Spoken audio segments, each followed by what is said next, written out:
over the country, something is stirring.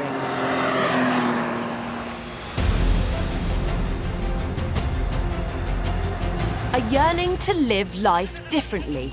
Look at this! People everywhere are thinking again. Just sort of like taking in the moment. It's so nice. Recognising that life is short. One last adventure before dementia. And tearing up the rule book. Imagine if, like, you hadn't have done it. Hate or what if. Yeah, exactly. So where do you begin if, like me, you want to change your life? This is the driveway and a half. Hold up to the dog. Oh, got the dog.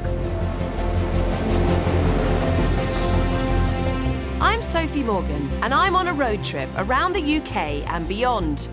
Yes, life. Thank you.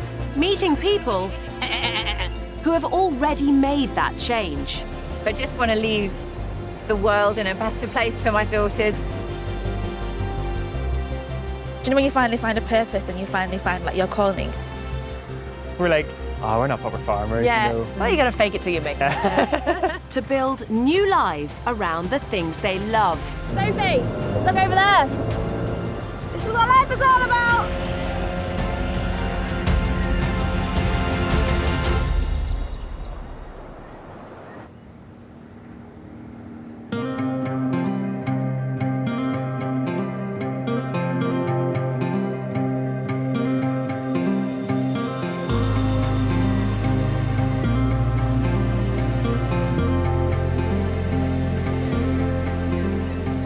Just arrived in Baltimore, which is in County Cork, and I'm at the southerlymost point of Ireland. But I'm about to board a ferry to go another hour onto an island called Cape Clear, which is officially then the most southerly point of the whole country.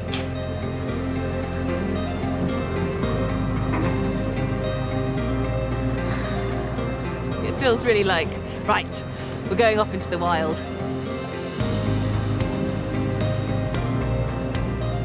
I'm going there to meet a man who's been living wild for longer than I've been alive.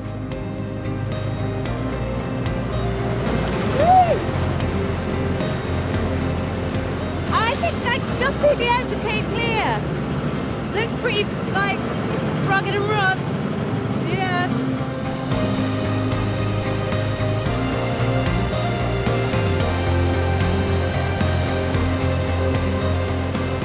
Not immediately the first place you think I want to live there. Do you know what I mean?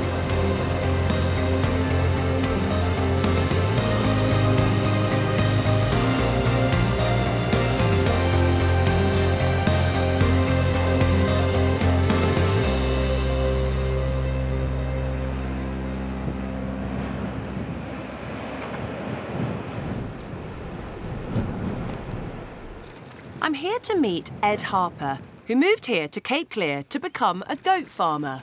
Hello, Ed. Hi. Good morning. I'm Sophie. Morning. Hi. Great to meet you. I'm most sorry my hands are soaking wet, but it's pouring with rain. That's okay. obviously. Yeah, Oh. yeah. It's this is Ireland after all. So where are the goats, Ed? In there. I'm excited to meet them all. Yeah. How many have you got? 12 altogether. How long have you had them? 43 years. 43 years. That's amazing. That's it. It's okay. Hello. Off you go. Hello, hi, I'm Sophie. Hi, I'm Bibi. Lovely to meet Lovely you. to Welcome. meet you. Thank you very much. I now need assistance. I used to have a guide dog. If you want to come up and have a look at the whole setup, yeah. Can't wait. Go on, go. But it's also really interesting to note that he is blind as well. So I want to know about that and how that's impacted his life here and how he manages to be a goat farmer on this island with a visual impairment. Hi. Hi, goats. Hello. Okay, thanks, Bibi. Oops, thanks. Good God, Toss. Sweet lady. Talk me through what you're doing there, Ed, because I'm going to have a go if you do. Yes, of course. Can I reach you? Me? Can you give me a hand? Yes, that's my hand. Yeah, right. If that finger was your teat, Yep. right, what you do is you do that and then curl them round like that. Got you, so from top to bottom. Cut it off and then like that. Oh, But and you keep the pressure on the top as you do Yes, it? because that stops the milk going upwards. Because if you do, Get a that'll baseball. hurt them and you'll probably get kicked. Oh, God, right, we don't want that. All right, let's do this. Hi, sorry, in advance. I'll do my best. Oh, no, no, don't. Put in the bucket. Lana, be good. Good, yeah. Oops. That's the tea. I'm feeling Yeah, my way. on the far side, yeah. Okay. Ah, I did it! Yay! Yay! Ah, there's a little bit coming out. Woohoo! Do you know what I was about to say, Ed? I was about to say I can't see it because I can't reach under to see where the. But I was like, clearly No, it you doesn't don't need matter. You don't need to. So how did you come to be a goat farmer, Ed? The first goat I ever met was when I was 7 or 8. And I just loved that goat. I loved the animal. And ever after that, I would go to the zoo outside Manchester. The two things I wanted to see was the elephants and the goats. And I can't farm elephants. So it had to be goats. She's called Alana, so if you just talk to her. Yeah. Lana, hey. Yeah. Wah! Ooh. Quite a lot there, I'd say. Not for a coffee? Huh? And why did you move here to Cape Clear? Myself and my wife, at the time we got married the year before, we didn't really have a proper honeymoon, so we came camping to Cape Clear and then we just kept coming back. And then eventually this farm came up, so all of a sudden, wow, I could actually farm goats. So suddenly the dream became a possibility. Wow. All right, mistress. Good lady.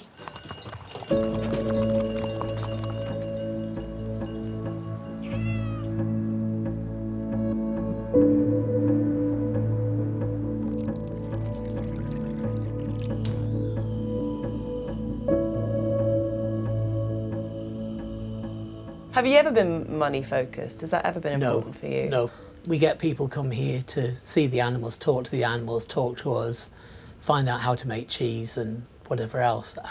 But the whole thing is, I mean, we need enough money to keep the animals fed and hopefully ourselves fed.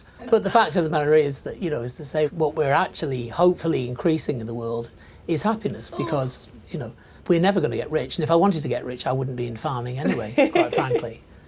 You know, I'd be, I don't know, go into the betting industry or something, Wow. or sell drugs. Diversify, you know, anything can happen.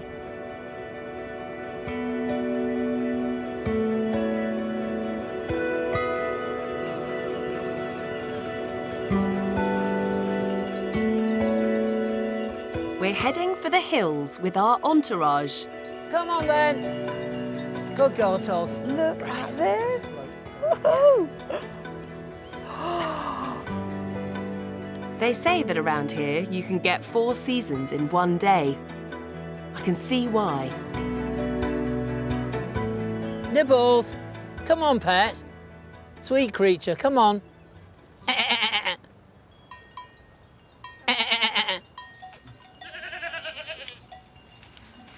Ed, I have to say, sitting here, the one thing I really want to remark upon is this extraordinary view, because it's pretty breathtaking.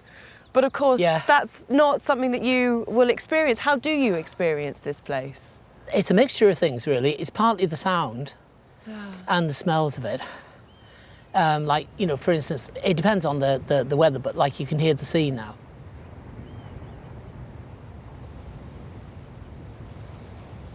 What that tells you is that it's not outrageously rough, but on the other hand, you know, there's a bit of a wave on the surface. And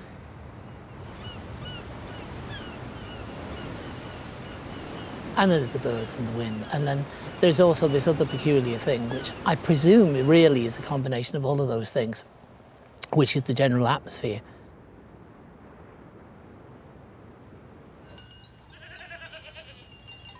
Sounds like a bit of a weird thing to say, but I get the feeling that if you drop me on an island, I could tell you if it was Cape or not. Because it's very distinctive. Wow. Was there a particular catalyst or a moment or something that was going on in your life before that made you think, right, I need to move here? I like teaching, and the students change every year, but if you're teaching the same thing 8 times, You know, like it isn't the worst thing in the world to have a total change and do something else. So were you restless? So, I suppose so, yeah. It sounds like you slotted into farming. It was quite straightforward, or was it? No, not really, because I had no agricultural qualifications whatsoever. I had a social sciences degree, so I had to learn as I went along. Can I ask about your blindness, Ed? And were you born with your visual impairment? No, I lost the sight of one eye because of measles, in the measles outbreaks How old were you? in the 50s. I would have been 11 months old. Oh, wow. And then the other eye when I was 3.5.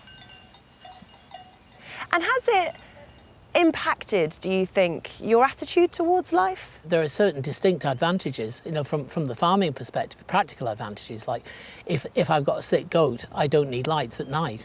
Oh, wow. And if I'm kidding, it doesn't worry me that I'm working by touch with my hand up an animal, because I wouldn't expect to see things anyway. I love hearing about that. I recognise that, seeing the advantage, the unexpected advantages of being disabled in a certain way. Yeah, I mean, I wouldn't say I would recommend, you know, being blind to people, but you take advantages of the opportunities, if you've any sense, and you put up with the things you've got no choice about. Did you ever get, Ed, people saying to you, you probably can't do that, if you said, I want to be a goat farmer? Somebody actually said to me, why don't you stay in teaching a bit longer and you'd have a lot more money behind you and all this. Now you can take an early retirement at 55. And I said, look, by the time I'm 55, I'm not going to be fit enough to do this. I need to do it now. When you have a disability, certain things happen to you. One thing that happens is that you have your own sort of limiting beliefs around what you can and can't achieve. And you also then, on top of that, have society's beliefs of what you can and can't achieve. And, you know, meeting someone like Ed, he literally doesn't consider his disability to be a barrier. And if it has been, he's found a way around it. And I just think that is it. That's the best thing ever. It's taken me a long time to learn how to have that attitude. And if you're not careful, they can stop you from living your life. But, you know, you just need to look to someone like Ed to see that where there is a will, there is a way.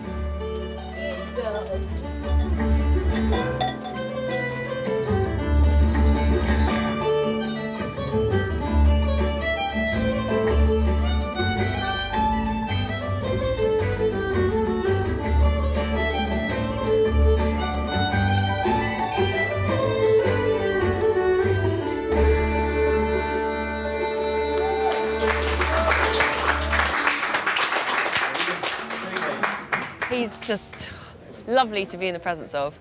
If I get to that age and I'm sitting in a pub having a sing-song, having lived such a full life and lived a life that aligned with all of my values, I think I'd be pretty happy. I'd be singing pretty loud as well. What advice would you give to someone who was thinking about changing their life but just didn't know how or thought that they couldn't? Well, I'll give you my philosophy. This is in no particular order, right? Right. But I came out with these factors which you absolutely had to have a decent life. Oh, wow. Which was friends, food, music, sex, and the future. Right? And the thing about it is, if you've got all 5 of those, you're having a good time, even if you don't feel you are. Okay. Right? If you have 3 of them, you have no right to complain, but you should try and improve it. If you have 2 of them, you actually should do something, however dramatic it needs to be, to improve it. And if you only have none, then you're probably already dead. Thank you for having me. Thank you for sharing your wisdom with me. Well, it really is genuinely a pleasure. You know what? You're one of the first people I've ever met in my life who made a massive, drastic decision to change their lives. And I've met you when you've lived it for a very long time. And the amazing thing is I'm still here, you know what I mean? It hasn't killed me yet.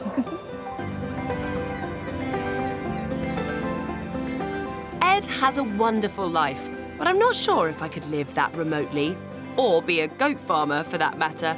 But his pursuit of happiness, whatever it takes, has really inspired me. I'm leaving the Irish Sea in my wake and heading to Norfolk.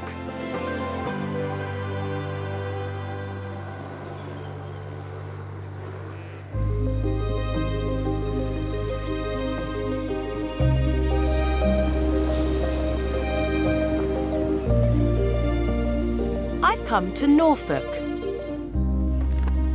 to meet Nick Weston, a canoe builder.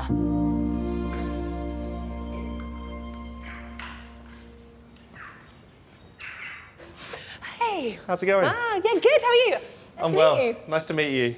This looks very impressive. Thank you very much. Wow, beautiful. What's this made of? This is marine plywood. Okay. It's nothing too spectacular, but very it is great thin. for boats. It's very thin and very light. So talk me through it. Okay, we are going to stitch this in place right there using these very basic cable ties. Wow. I had no idea this is how a canoe was built. Well, this is how our canoes are built. Wow. There are different methods, but this is, yeah, this is one way. That's really cool. So Yeah. how did you learn this, Nick?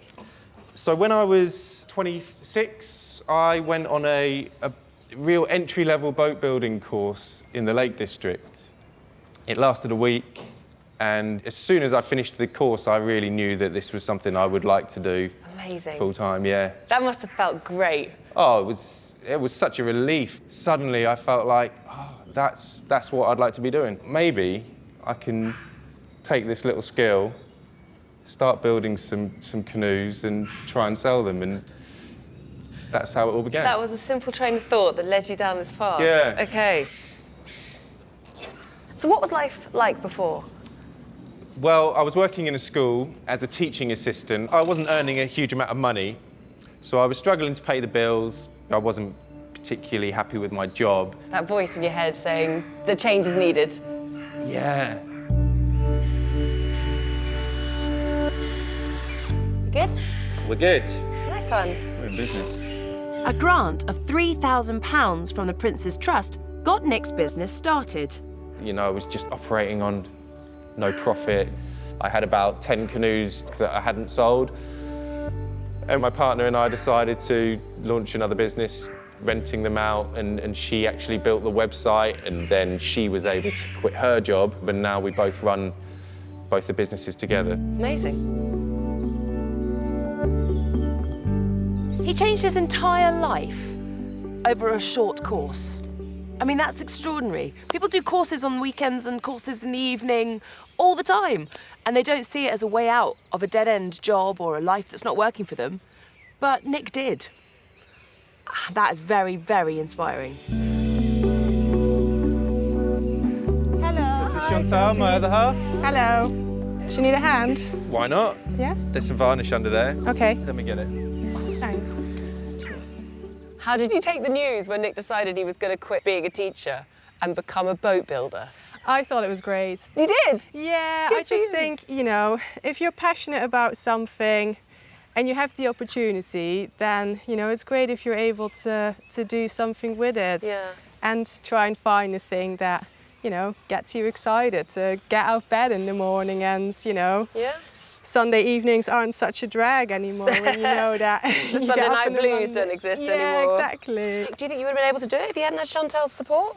No, no chance. Yeah. I mean, for one thing, you were helping me out with just money, you know, you were paying the rent and the bills. I mean, the canoe rental, I went away with some friends for a weekend and came back, and you were just like, well, I've set it up now. No way. So, You just did it.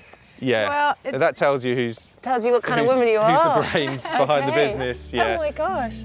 Without that, we wouldn't have got anywhere. True. Hearing Nick talk about that beginning point when he just set up the business and he's living hand to mouth and he was relying completely on Chantal and he didn't have any money, you know, that's enough to put some people off.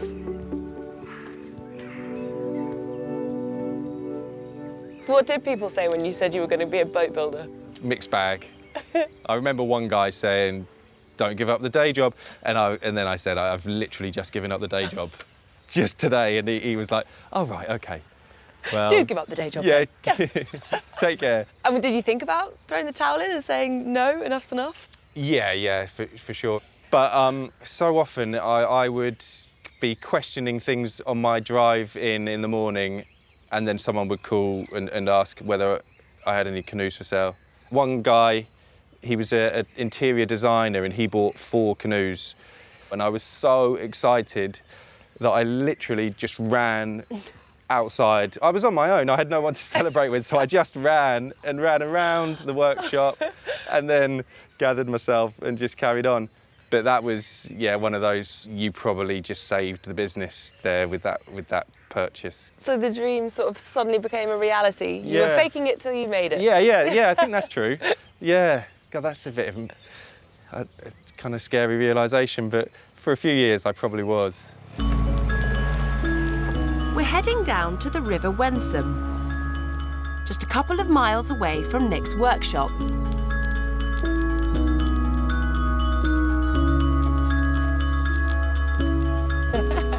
So here's one you made earlier. Here's one I made earlier. Hey, smooth. Thank you.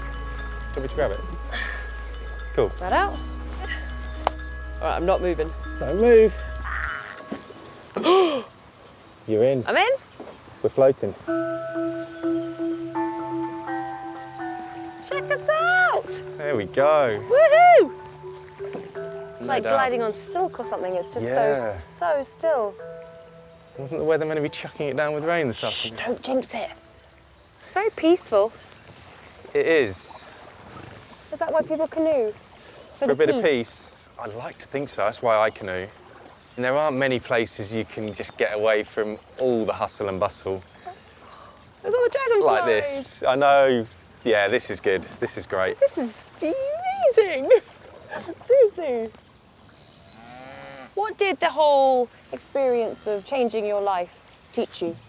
Because it wasn't exactly like you knew what you wanted to do to change your life. You just knew you wanted to change it. Yeah, that's exactly it. I didn't have a clue. I'd never thought about boat building. I'd never thought about woodwork as a career. I'd never, never really thought about working for myself, but I knew there was a better option out there. Well done for making it happen. Thank you very much. Honestly, it's awesome.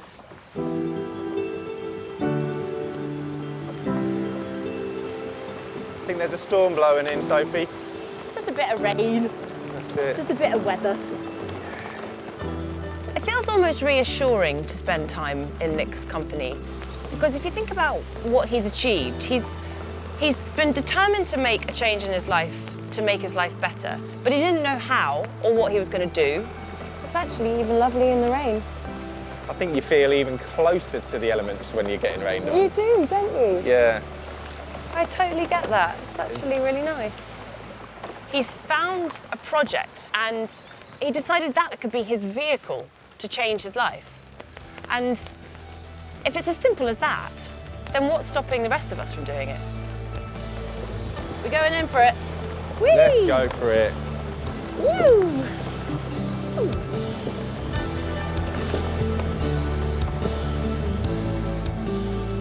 Nick had a bit of a thunderbolt moment in search of a happier life for him and his family. An encouraging reminder that change can happen quickly and a better existence is not far away.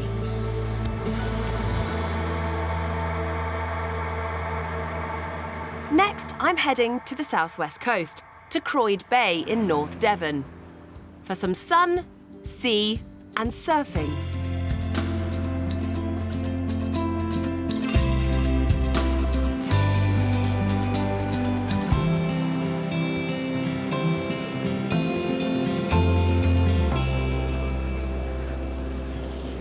I'm on the beach.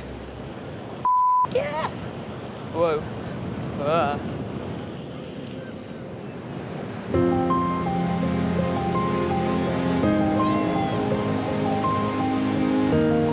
I'm in North Devon. Sitting here with the sun on my back, it's just lovely. I mean, I think if you're into surfing, this is where you want to live. Look at that. Amazing.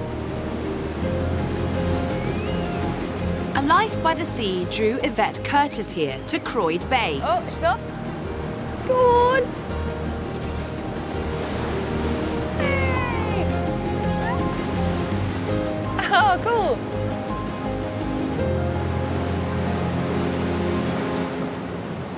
Hi. Hey. Hi, Yvette. Hi, Leah. How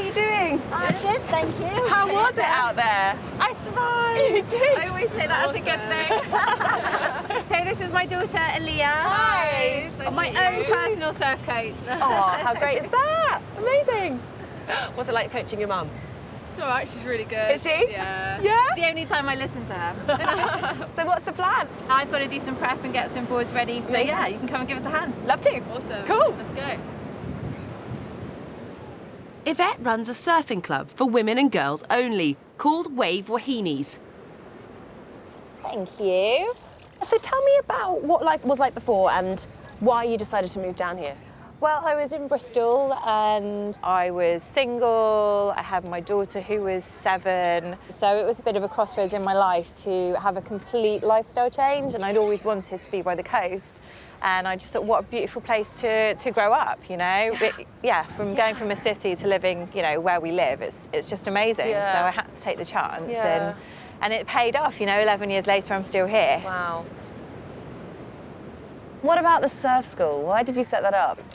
We started the surf club 6 years ago now, mainly because of Aaliyah wanting to surf. And I just started it because the local area, it was all very boy heavy. You know, surfing is a really, you know, still a very male dominated sport. And the local facilities weren't really set up sort of to something that was comfortable for her. Okay.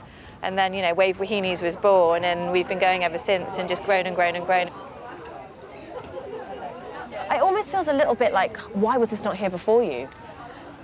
That was my question. Yeah. What was the answer to that? Did you? I honestly don't know. I know when we set it up, there was that little bit of pushback about, oh, why do you need an all-girls club? And I was like, well, I know the research around girls dropping out of sport, you know, during that secondary period, and it's a really high percentage in comparison to boys. And we obviously needed it because, you know, here we are 6 years later, getting 30 or 40 girls on a session. So I think I just stuck by my guns and went, no, I know it needs to exist. It's probably only the past 2 years that it started to slowly build finances so that I might be able to occasionally pay myself, because it's as long as the coaches get paid, that's the main thing for me.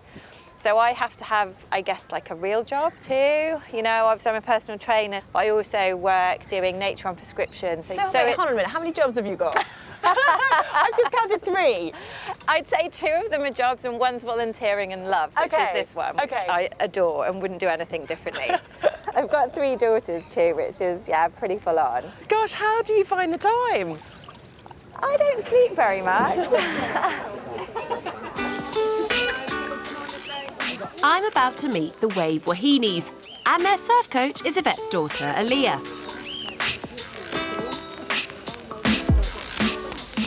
Come on, let's go get our surfboard. She was once a little Wahini herself, but has now come full circle.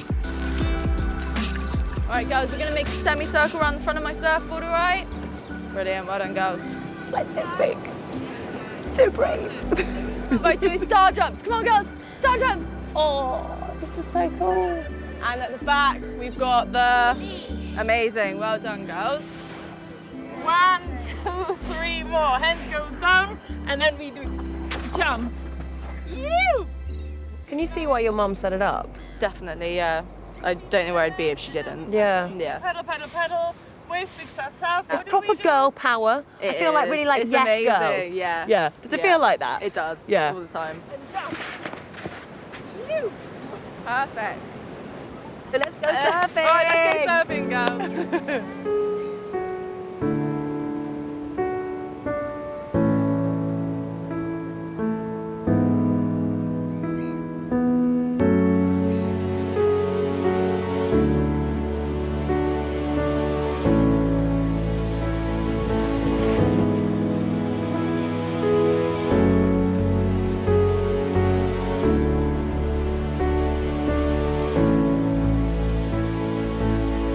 I wish there were more places like this. Girls need space to be themselves without judgment and grow confidence and life skills and surf skills. Oh, one of the little ones up. Woo! Oh, that's too much. What Yvette has created here is so important. Just to watch a woman like Aaliyah, so confident and just herself, you can see that the reason that is possible is because she's grown up in an environment where she's been enabled, she's been empowered by her mum and by the surf school. And now they're doing the same again, they're passing it forward to another generation, and it's just magic.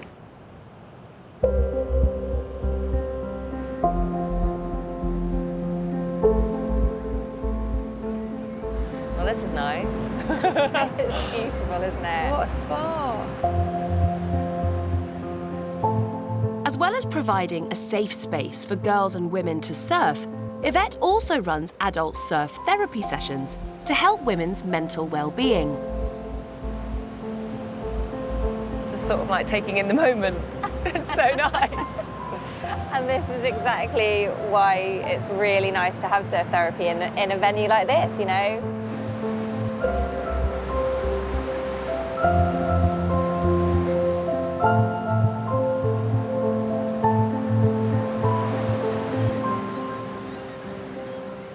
So talk me through how your sessions work.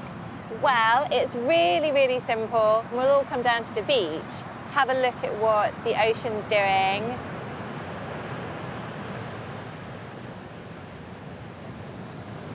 Life, you know, has really calm, flat days where it's everything's a bit easy breezy and you don't have to put much effort in. And then it has days where you just think, oh my God, I can't even get past the first wave. Yeah.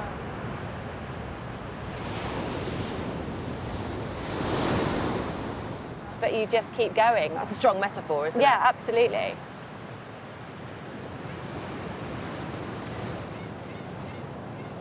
So we'll take a nice deep breath in and then we'll exhale. And it's about, you know, putting yourself in the moment. So we'll inhale in and we'll go, I choose. Exhale, to be present. To be present. Yeah. So you're just bringing yourself into that moment. I get goosebumps. It is. It's really kind of just trying to involve the women and get them into a space that they're comfortable with and to really shut out everything else that's going on. And then we'd say, right, well, today we're not going to go with the boards for now. We're just going to go in together as a sisterhood, wash that stuff away, gain our energy. Wow, and then you just go surfing? Yeah, then we just go surfing. Amazing. Yeah.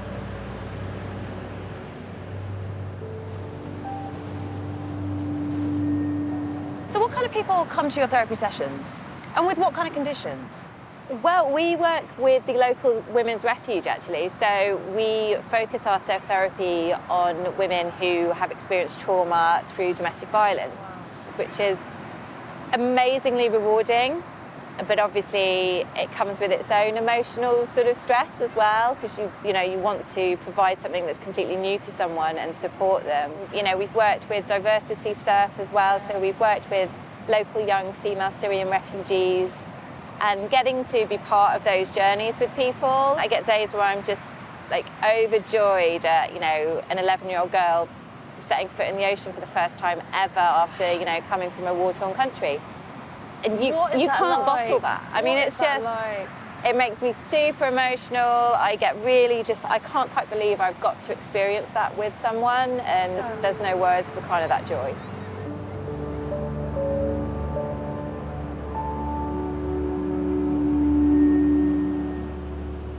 Do you think you found a purpose here? 100%, yeah, I do. It was never kind of in my head, this is what I'm going to achieve and do. But I suppose you gravitate towards things that are really important to you on a personal level. And so to me, you know, helping other women or just giving women that safe space to tackle these things is really important. Or you perhaps created for them something that you would have wanted for you. Maybe, maybe that. And like you did for your daughter. That's exactly what you've done with her. You created spaces that didn't exist, that you felt were needed. And they are needed, you know. I think you've made a very wise move coming here. Thank you.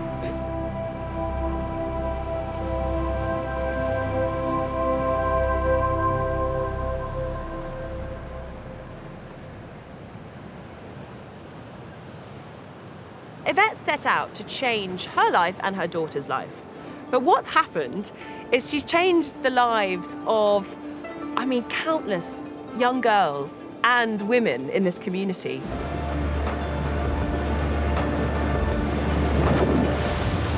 What an extraordinary woman she is.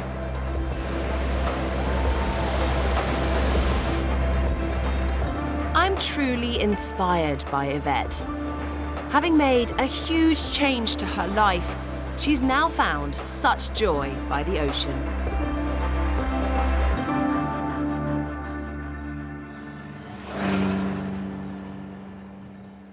I'm back on the road, leaving the southwest coast in my rearview mirror and heading north.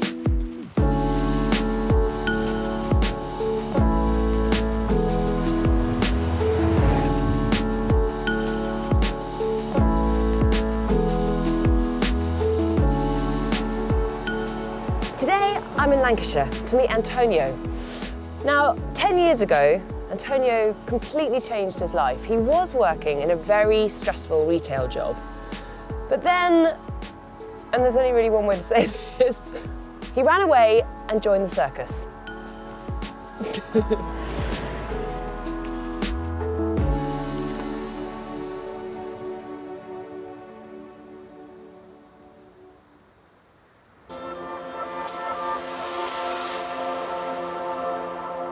I'm in Lancashire, experiencing an altogether different type of wild.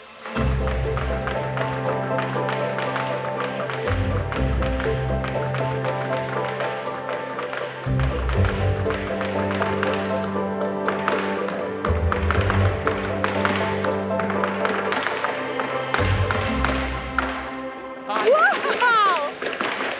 How are you? You all right? I'm Sophie. Antonio, nice to meet you. Nice to meet you. And that's Lucy. Hi. Wow. Lucy is Antonio's fiancée. Now that's how you make an entrance. And Luana is their 4-year-old daughter. Tell me about what Circus Fantasia. We've got foot jugglers, fire eaters, the globe of death, motorbikes around a steel cage. And what do you do? So I do the aerial cloud swing.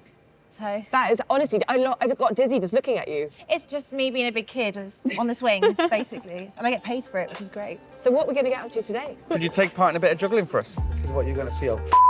Sorry. You ready? No! Put your hands down. No! Hands down. They are down. Ready? No. Oh my God. Oh my. Don't move. I think I'm going to really enjoy today. I think I might want to be in the circus. Like, whoa. Is that like initiation? Yeah. Yeah? This is going to be fun.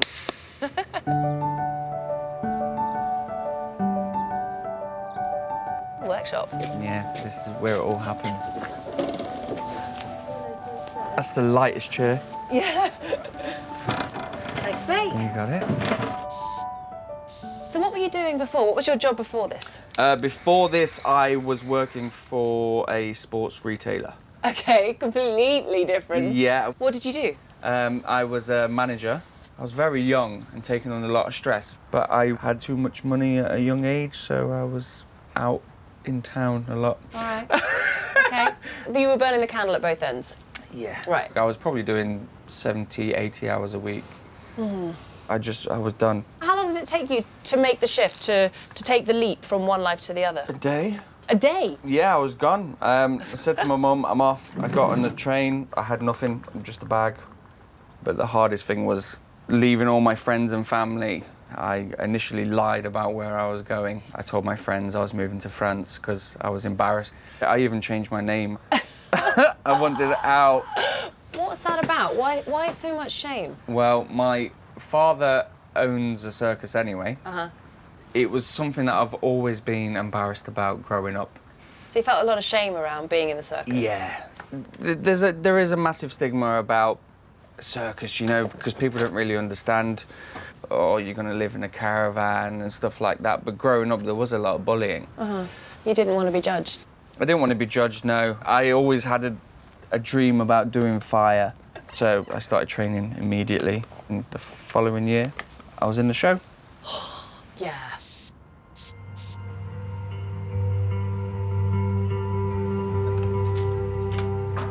Can you paint a picture for me what it's like when you're on the road and moving?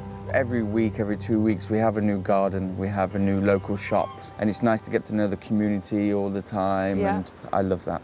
Do you think it's for a certain type of person, though? It's hard work, physically, mentally, it's a lot. So you have to really love this lifestyle and the circus to be able to stick with it. Yeah. We live and work together in a tiny little trailer. I mean, we can't even storm off anywhere because there's nowhere to go. I'm done with you.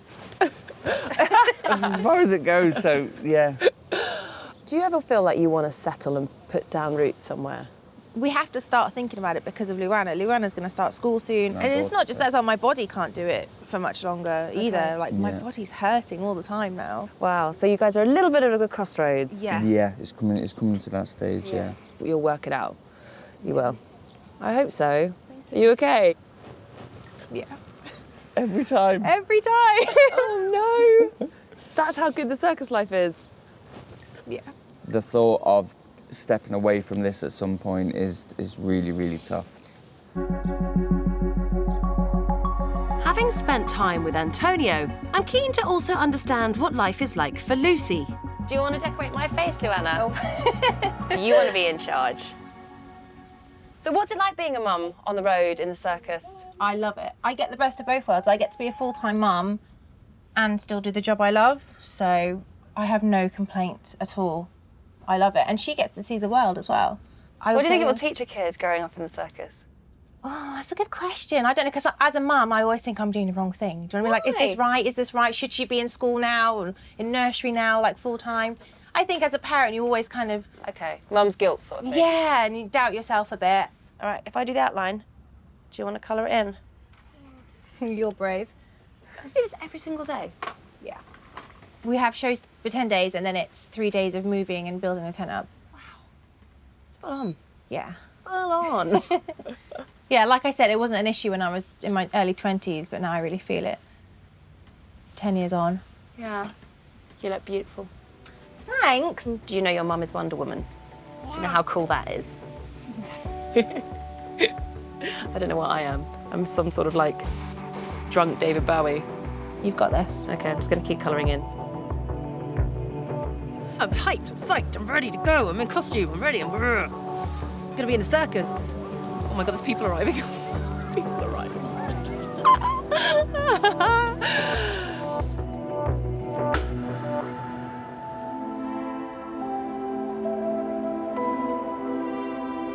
This is a different kind of wild.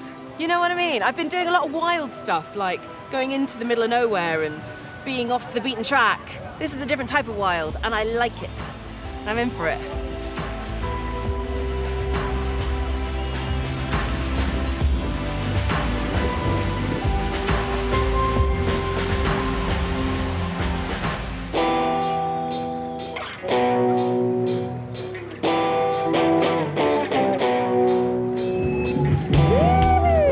I will never forget this experience.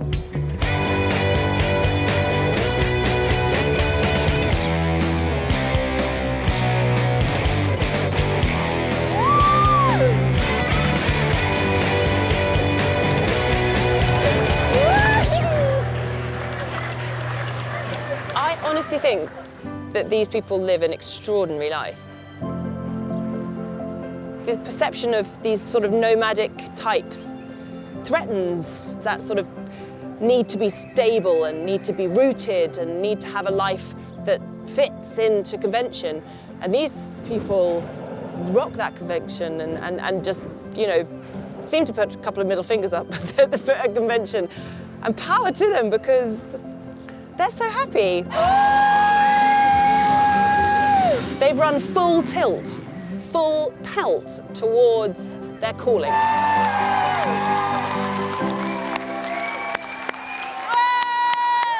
They have not let anything get in the way, and I admire them massively.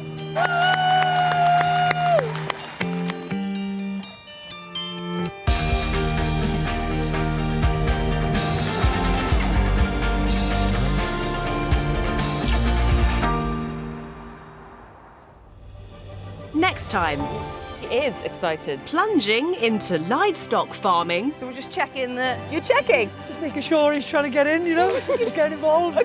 Turning a passion into a living. Something clicked. Incredible. And then I was just obsessed. And the pursuit of happiness. You've done an amazing thing.